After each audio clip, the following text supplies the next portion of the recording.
반갑습니다. 여러분의 보좌관 주식대박 보좌관입니다. 화이팅!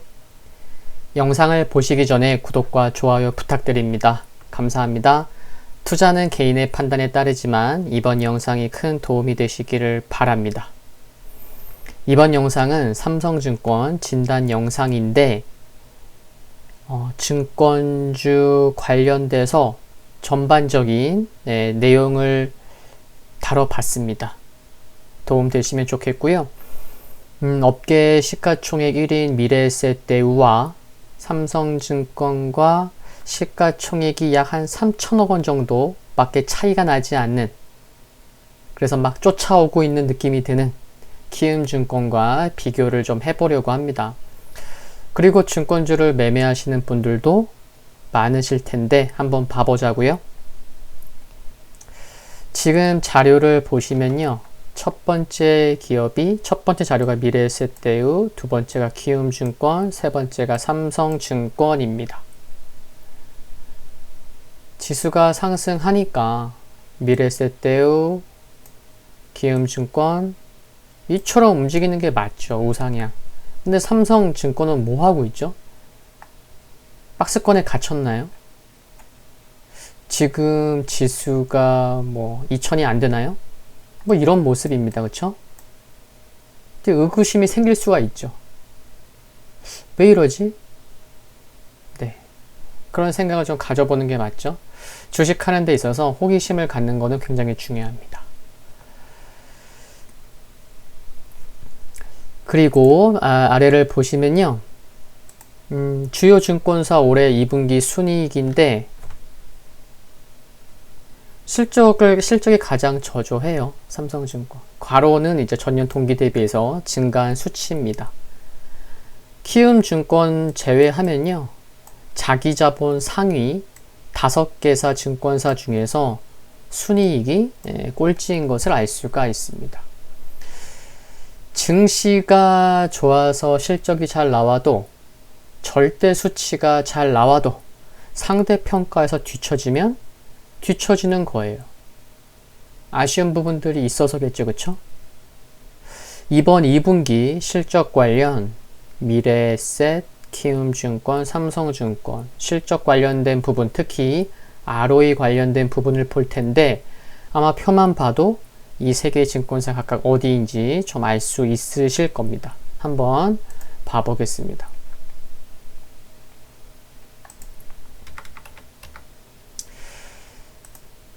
지금 요 표는요, 이제 볼 수 있는 거죠. 뭐냐면, 여기서 모든 회색은요, ROE예요. ROE입니다. 근데 ROE를 보니까 회색, 2019년도보다는 좀 높아진 것 같긴 한데, 2018년도보다는 낮아졌어요. 회색을 보는 거예요, 회색. 그쵸? 여기 회색을 보는 겁니다. 전체 ROE예요, ROE.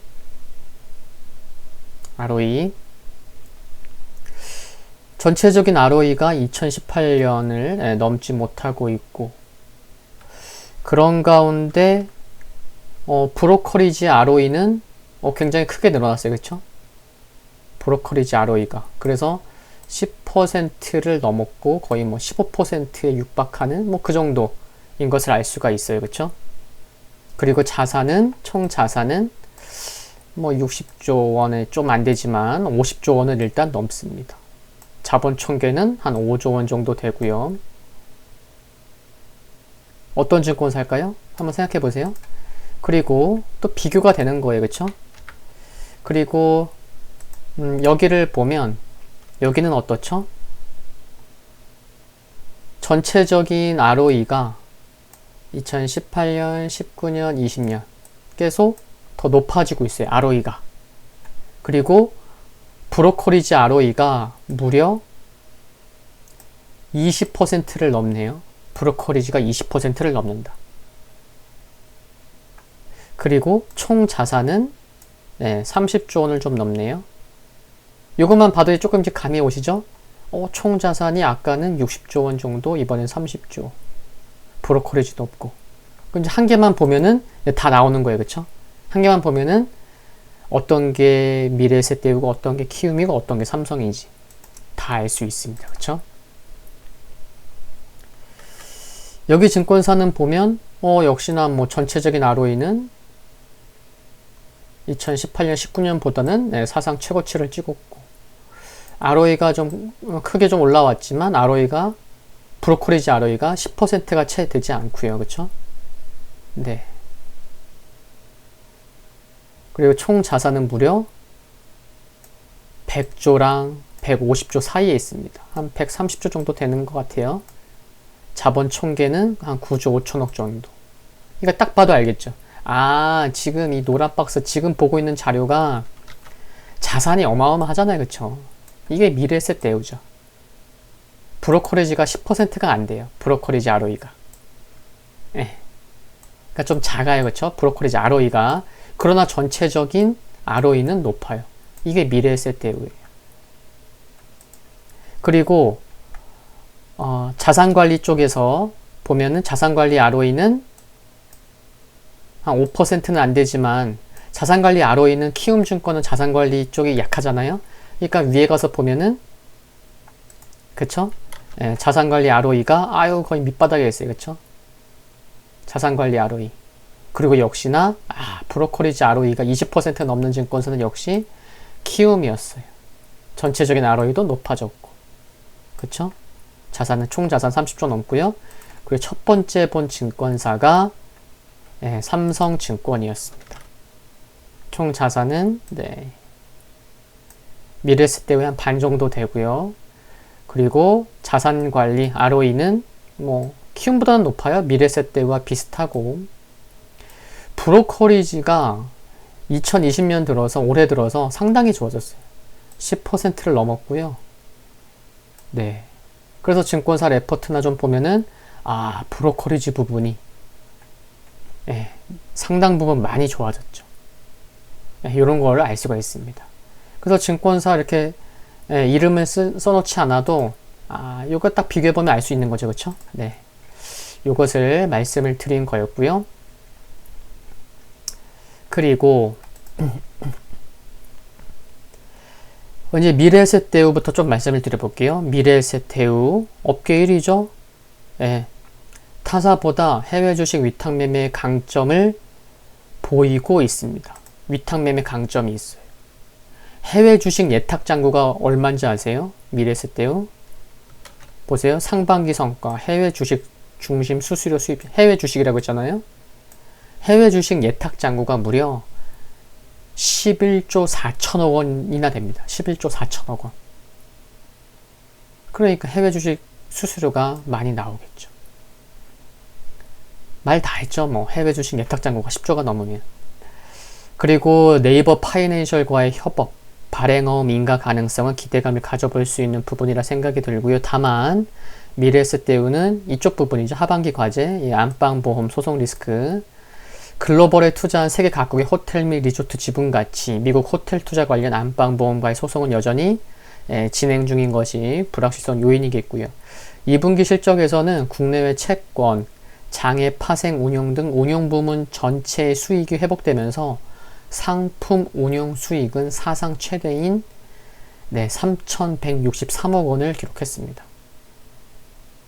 지금 보시고 있는 자료는 국내 주요 증권 상반기 성과와 하반기 과제 1분기 기준입니다. 1분기 수탁 수수료 수탁 수수료 수입 많은 순이고요. 그리고 키움증권은 역시나 뭐니 해도 브로커리지 수수료 아까 보셨죠? 브로커리지 ROE가 얼마라고요? 20%가 넘어요.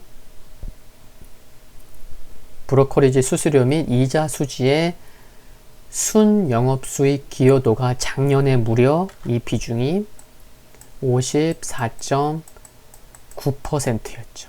그러니까 여기 나와 있죠. 국내 주식 수수료 수입 증가. 상반기 성과라는 거죠. 작년 비중을 순수익 기여도를 말씀드린 거고요. 작년 기준. 그러니까 주식시장이 화랑이면 경쟁사 대비 빠르게 진행될 가능성이 매우 높다고 볼 수 있는 게 장점인 거죠. 이쪽이 워낙 크니까. 근데 이 장점이 좀 비중이 높다고 해도 회사를 먹여 살리니까 무시 못하는 거죠. 그쵸? 워낙 이쪽에 특화되어 있다 보니까 여기 자료에서도 보시면 네, 수입원 다양화가 필요하다. 그러면서 중장기 성장 동력 확보에 가야 된다. 이런 얘기가 이제 나오는 거죠.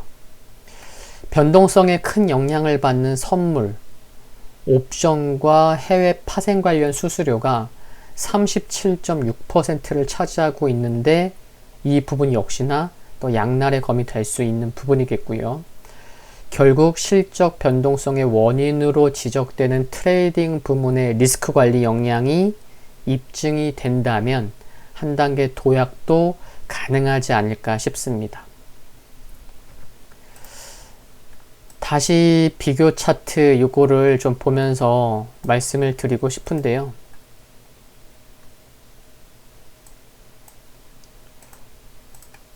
도대체 왜 삼성증권만 우상향을 그리지 못하고 미래에셋대우와 키움증권처럼 흐름 비슷했다면은 주가는 지금 한 못해도 한 36,000원, 38,000원 정도는 가 있어야 되지 않나요? 그쵸? 근데 주가 3만원도 안 돼요? 네. 왜 그런 걸까요?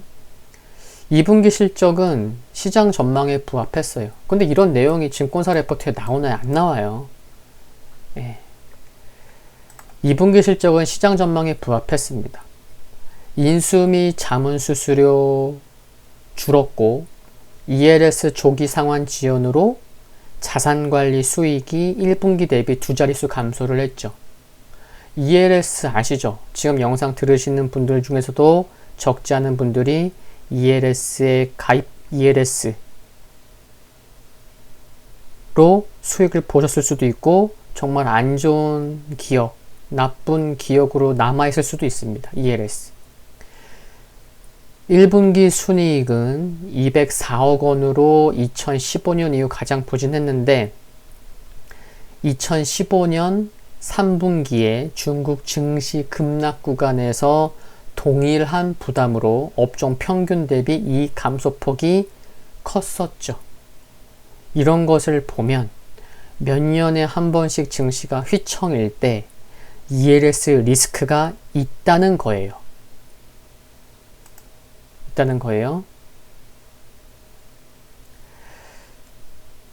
지난 3월 폭락장에서 이 같은 리스크는 현실화 됐었습니다.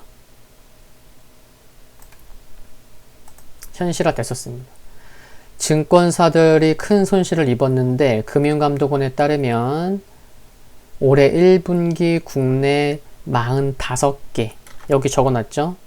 45개 증권사들의 파생 상품 관련 손실은 무려 12조 원에 달했습니다. 그 중에서 ELS 발행이 가장 많았던 삼성증권의 파생 평가 손실이 증권사 중 유일하게 2조 원이 넘는 2조 2152억 원을 기록했고요. 이어서 신한금융투자, 하나금융투자 순이었습니다. 여기 보시면 ELS 발행이 가장 많았다. 이렇게 표현하는 것보다는요. 이해하기 쉽게, 받아들이기 쉽게 표현하는 게 맞겠죠. ELS 발행이 가장 많았다? 그냥 ELS를 가장 많이 팔았다는 거예요. 회사가요.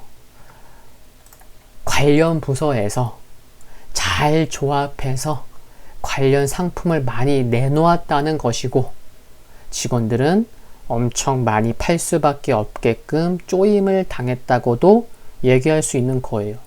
실질적으로는. 회사가 상품 내놓고 그냥 룰루랄라 가만히 있나요? 어떻게 상품 만들었는데 잘 조합해서 연구해서 막 시뮬레이션 돌려보고 그렇게 만든 상품을 내놓으면 직원이 팔아야죠. 그쵸? 네.